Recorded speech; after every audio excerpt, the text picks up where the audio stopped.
Hi everyone, Buenos dias. 여러분 안녕하세요. 손미나입니다. 설 연휴 잘 보내셨어요? 맛있는 것도 많이 드셨고요. 연휴 한번 지나고 나니까 어느새 2월 셋째 주가 됐어요. 오늘도 2월의 테마를 쭉 이어가서 외국어 공부 습관 들이기에 관한 얘기를 할 건데요. 이번 영상에서는 수면 학습과 명상에 대한 이야기를 해보려고 합니다. 갑자기 웬 수면 학습? 웬 명상? 뭐 이런 생각을 하시는 분들도 계실 수 있을 텐데요. 사실 이미 저번 영상에서 외국어 시스템을 만들 때 외국어로 명상을 하는 걸 제가 추천드린 바가 있어요. 그리고 제 느낌이긴 하지만 자기 전후로 외국어를 듣는 거는 꽤 도움이 되는 것 같더라, 이런 말씀도 드렸거든요. 이 부분에 대해서 지대한 관심을 표하신 분들이 계셨고요. 동시에 생소하게 느끼신 분들도 많았을 것 같습니다. 그래서 제가 수면 학습과 명상이 외국어 공부에 이 도움이 된 것 같다라는 저의 느낌이 진짜 실제로 어떤 효과가 있었던 건지 아닌지 이게 너무 궁금해진 거예요. 그래서 열심히 찾아봤는데요. 결론부터 말씀드리면 실제로 효과가 있다고 합니다. 그래서 여러분께도 이 정보를 빨리 공유해드리고 싶어서 오늘 이 영상을 만들었어요. 매일의 습관으로 자리 잡을 수 있도록 만들기에 명상과 수면학습 너무 좋은 테마잖아요. 그러니까 오늘도 끝까지 여러분 귀 쫑긋 하고 들어주시고요. 먼저 수면학습에 대해서 말씀을 드려볼 텐데요. 제가 아는 스페인 사람 중에는 공부할 때 자기가 녹음을 해서 그 녹음한 거를 계속 반복해서 듣는 사람이 있어요. 스페인에서는요, 학교에서 시험을 볼 때 객관식으로 보지 않고 전부 논술형으로 보는데요. 중고등학교 시험도 마치 우리나라의 대학 시험 같은 형식으로 큰 주제를 주면은 몇 페이지에 걸쳐서 쓰는 경우가 있어요. 그러니까 단원 평가를 본다 이러면은 그 단원에서 다루는 중요한 내용을 자기가 다 파악을 해서 말로 설명할 수 있어야 시험을 볼 수가 있거든요. 이 친구가 선택한 방법은 단원 전체를 자기 말로 바꿔서 정리를 한 다음에 그거를 녹음을 해서 계속 듣는 거예요. 근데 낮에만 듣는 게 아니고 잠잘 때도 이어폰을 꽂고 계속 들으며 자더라고요. 그래서 그렇게 하면 더 기억에 잘 남니? 이렇게 제가 물어봤는데 그 친구가 저한테 이러더군요. 자면서도 뇌는 학습을 하기 때문에 계속 들려주는 거라고요. 굉장히 신선한 공부 방법 아닌가요, 여러분? 그래서 저도 좀 벤치마킹을 했어요. 스페인어, 이 전래동화 뭐 이런 거 좀 쉬운 이야기들이라도 틀어놓고 자려고 해봤던 기억이 있는데요. 물론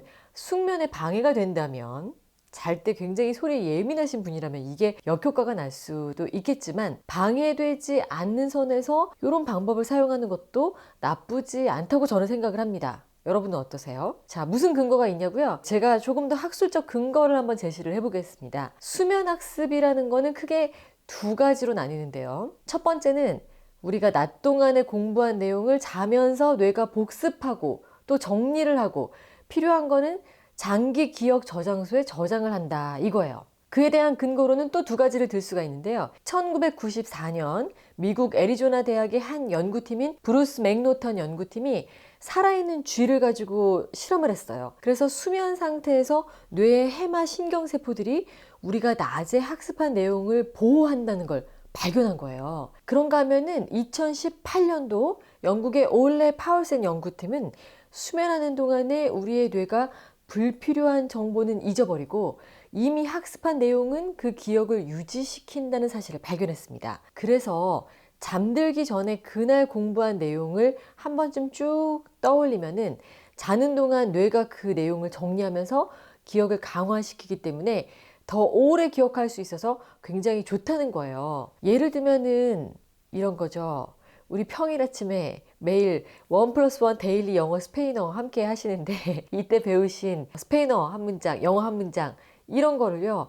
자기 전에 한 번씩 다시 들어보는 거예요. 그러면 그렇지 않았을 때보다 훨씬 더 오래 기억할 수 있는 확률이 높아진다는 거예요. 이렇게 자는 동안 뇌가 기억을 저장한다는 연구 결과들에 이어서 두 번째가 또 있는데요. 그거는 바로 학술지 네이처 커뮤니케이션스에 발표된 프랑스의 토마 앙드리옹 박사팀의 연구를 통해 입증된 사실입니다. 이건 바로 얕은 수면 단계에서는 학습이 가능하다라는 건데요. 이 얕은 수면 단계에서는 뇌가 어떤 자극에 대해서 반응을 하고 그 자극을 기억하게 된다는 거예요. 여러 자극 중에서도 특히 효과적인 거는 바로 소리 자극입니다. 자는 동안 들었던 내용을 우리가 깨어나서도 기억하는 경우 여러분 종종 있는 거 알고 계시죠? 바로 그런 걸 말하는 겁니다. 근데 이 경우는 잠자는 동안에 계속 들었다는 거 하나만으로 그게 전부 다 기억에 남고 우리가 바로 활용할 수 있다. 이런 지식이 된다. 이런 건 아니고요.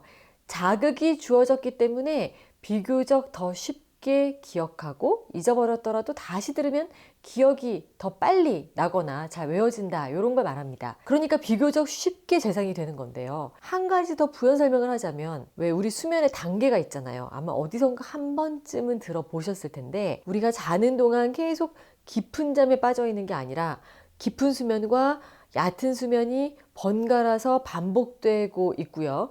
그 중에 렘 수면이라고 불리는 얕은 수면 단계를 지금 이야기하고 있는 거예요. 그리고 소리 자극에 반응해서 기억을 하는 거는 바로 그 렘 수면 상태에서 일어나는 일입니다. 우리가 꿈을 꾸는 것도 렘 수면 상태에서 일어나는 건데요. 여러분 혹시 잠에서 깨어나면서 직전에 꾼 꿈을 기억하는 경우 있지 않으세요? 저는 사실 꿈을 굉장히 자주 그리고 많이 기억하는 편인데 그게 이 수면의 단계와 관련이 있는 거예요. 소리 자극도 마찬가지입니다. 가끔 나는 자고 있지만 옆에서 누군가 대화를 하고 있으면은 그 대화가 들리는 경우도 있죠. 나 분명히 자고 있었는데 무슨 얘기를 들은 게 기억이 난단 말이에요. 그런 거라고 생각하시면 됩니다. 이렇게 수면 중에도 학습을 하게 된다는 사실은요. 수많은 연구를 통해서 이미 증명이 됐습니다. 제 스페인 친구가 뭘 좀 아는 애였던 거죠. 그리고 제 느낌도 완전히 틀린 게 아니었던 거예요. 그러니까 여러분도 이런 거를 좀 활용해 보시면 좋지 않을까요? 그렇게까지 해야 되냐고요?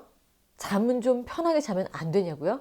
네, 그런 생각 드실 수 있죠. 물론 잠잘 때만큼은 아무 생각 안 하고 편하게 주무세요 이렇게 말씀을 드리고 싶죠. 하지만 이렇게까지 해야 됩니다, 여러분. 제가 명상이랑 수면학습 이런 거에 대해서 조사도 하고 공부도 하고 이렇게 해서 굳이 이렇게 여러분께 공유를 해드리는 이유가 있잖아요. 다시 한번 강조하지만 외국어는 습관을 들이는 일이 정말 중요하기 때문입니다. 그러면서도 적극적으로 하지 않으면은 절대 쉬운 과정이 아니거든요. 너무 유난스러워 보일 수 있지만 좀 유별나다 할 정도로 외국어를 하루 종일 하면은 정말 마치 유학을 온 것 같은 효과를 실제로 보실 수가 있어요. 잠자는 시간을 포함해서도 말이죠. 그러니까 잘 때 뭐 조금 이렇게 외국어가 들리게 틀어놓고 자느냐 마느냐 이거에 대한 취사 선택은 여러분이 하시는 거지만 밑줄 본전 나 한번 열심히 해볼란다. 열정 한번 불태워 볼란다 이런 분들은 저와 함께 제대로 유난 한번 떨어보자 이런 말씀입니다. 다음은 명상과 외국어 학습의 관계에 대해서 말씀을 드릴 건데요. 그에 앞서 한 가지 명상에 대해서 잘못 이해하고 계신 분들이 많아서 이걸 간단히 설명을 해드려야 될 것 같아요. 명상이란 게 대체 뭘까요? 여러분 알고 계세요? 명상은 종교적인 것도 아니고 우리의 생각을 통제하는 일이 아니고 우리의 분노나 화를 단순히 진정시키기 위한 활동도 아니고 현실로부터의 도피도 아닙니다. 또 명상은 배우기 어려운 것이라거나 반드시 긴 시간 동안 아주 불편한 자세로 앉아서 해야 된다. 이것도 사실이 아니에요. 이런 것들은 다 오해고요. 잘못 알려진 거라고 보시면 됩니다. 그럼 명상이 뭘까요? 명상은 간단하게 말씀드리면 자기 자신의 생각을 있는 그대로 바라보고 현재 마음 상태에 머무는 걸 말해요. 사실 저는 명상에 대해서 꽤 오래전에 알게 됐고 힘들었을 때 실제로 효과를 체험을 했어요. 그래서 요즘은 꽤 명상에 빠져서 지내고 있다고 해도 과언이 아닌데 제가 이 영상을 통해서 여러분께 명상을 배워라. 명상을 꼭 해야 된다. 뭐 이런 말씀 드리는 건 절대 아니고요. 명상이 외국어 공부에 어떻게 도움이 되는가 이 부분에 대해서만 말씀을 드리려고 합니다. 명상이 언어학습에 어떻게 도움이 되는가 이제 본격적으로 얘기를 해보죠. 제가 정말 열심히 찾아봤는데 이미 과학적으로 여러 번 증명이 됐다. 또 많은 사람들에 의해서 입증이 됐다. 심지어 명상이 언어를 학습하는 사람이 일상적으로 활용할 수 있는 가장 강력한 도구 중에 하나다. 이렇게 이야기하는 전문가들과 또 이런 의견들이 진짜 많았습니다. 다만 수면학습의 경우처럼 어떤 과학 잡지에 어떤 연구팀의 근거가 실렸다 이런 거는 제가 찾아내지를 못했어요. 존재하는데 못 찾은 건지 없는지 그건 모르겠습니다. 하지만 정말 많은 전문가들이 주장하고 있는 내용을 제가 보면 개인적으로 일리가 있다는 생각이 들어요. 어떤 거냐면 바로 명상이 언어학습과 직접적으로 관련이 있는 뇌의 기능을 향상시키는 데 도움이 된다는 거죠. 집중력, 기억력, 좌뇌와 우뇌의 밸런스, 그리고 자존감, 이런 것들을 높여주기 때문이에요. 아까 제가 명상은 자기 생각을 있는 그대로 바라보는 행위라고 했는데 그게 뭐냐면 이런 거죠. 지금 왜 이런 생각이 들지? 이런 생각은 하지 말아야지. 이런 식의 판단이나 참견 없이 있는 그대로 자기 의식의 흐름을 자연스럽게 놓아주는 걸 말합니다. 그러다 보니까 편견을 버리고 유연한 사고와 또 그것을 수용하는 것이 가능하게 해주는 결과를 낳는 거죠. 이게 무슨 말인지 좀 더 쉽게 이해하기 위해서는 어른과 아이의 언어학습 차이를 비교해 보면 되는데요. 어린아이는 새로운 언어를 배워도 빨리 배우는데 어른들은 상대적으로 그렇지 못하잖아요. 이거 왜 그럴까요? 또 어린아이들은 확실히 말을 빨리 배울 뿐만 아니라 발음도 좋은데 다 커서 어른이 된 다음에 새로운 언어를 배우면 왜 그렇게 혀가 굳었다라는 생각이 들까요? 발음이 마음대로 안 되잖아요. 그 이유는요. 사람이 성장을 하면서 오랫동안 모국어의 소리에만 익숙해지면서 외국어의 발음을 들을 때는 있는 그대로의 그 소리를 들으려 하지 않고 모국어 발음에 자꾸만 대입을 시켜서 듣는 그런 훈련이 되어 있기 때문인 거예요. 예를 한번 들어볼게요. 우리는 지읒 발음, 치읒 발음, 쌍지읒 발음, 또 티읒 발음, 쌍디귿 발음 이런 것들이 다 구분이 되잖아요. 너무 당연한 거 아니야 라고 생각이 되시죠? 그런데 외국인들 중에는 이 발음의 차이점을 모르는 사람이 많아요. 한국어를 아무리 유창하게 해도 이 발음만큼은 구분이 잘 안 된다는 사람들 제가 꽤 많이 봤습니다. 그러다 보니까 진짜 라는 단어 같은 거 예를 들어서 받아쓰기를 할 수가 없어요. 또 탐난다, 땀난다 이것도 구분을 못합니다. 그 사람들이 바보라서 그럴까요? 아니요. 어렸을 때부터 한국에서 살았더라면 한국어의 음가에 귀가 계속 열려 있었더라면 당연히 그 발음을 했을 거예요.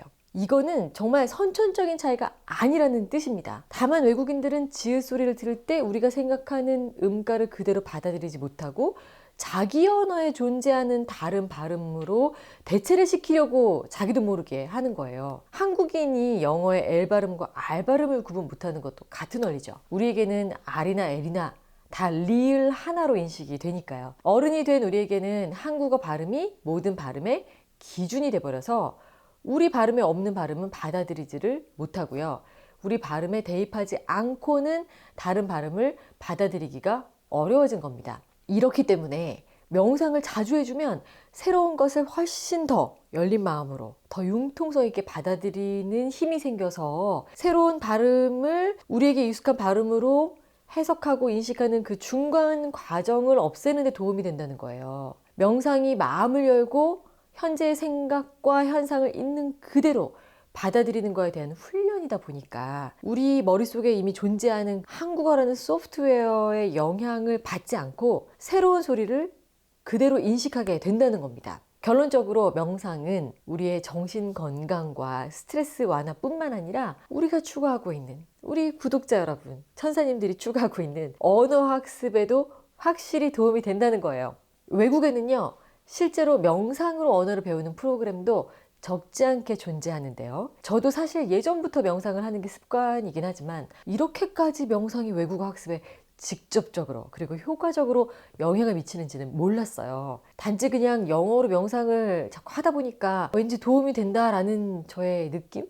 육감? 이런 게 들어서 지금까지 계속 하고 있고 여러분께도 말씀을 드린 거거든요. 그런데 진짜 이번에 조사를 해보니까 제가 실질적인 도움을 많이 받았던 것 같습니다. 다 여러분이 궁금해 해주신 덕분이에요. 이 새로운 발견을 앞으로도 계속할 수 있도록 여러분들 궁금한 점들은 적극적으로 나눠주시길 바랍니다. 오늘 영상도 여러분의 외국어 공부 시스템을 구축하는데 도움이 되셨길 바라고요. 이제 남은 2월 열심히 여러분 습관 들이기 해주시길 바랍니다. 여러분만의 효과적인 방법이 있으시면 다른 분들도 참고하실 수 있도록 댓글로 많이 공유해 주시고요. 요즘 여러분께서 서로 응원해 주시고 막 이런 화기애애한 분위기를 제가 댓글을 통해서 보면서 얼마나 기분이 좋은지 모르겠어요. 큰 보람을 느낍니다.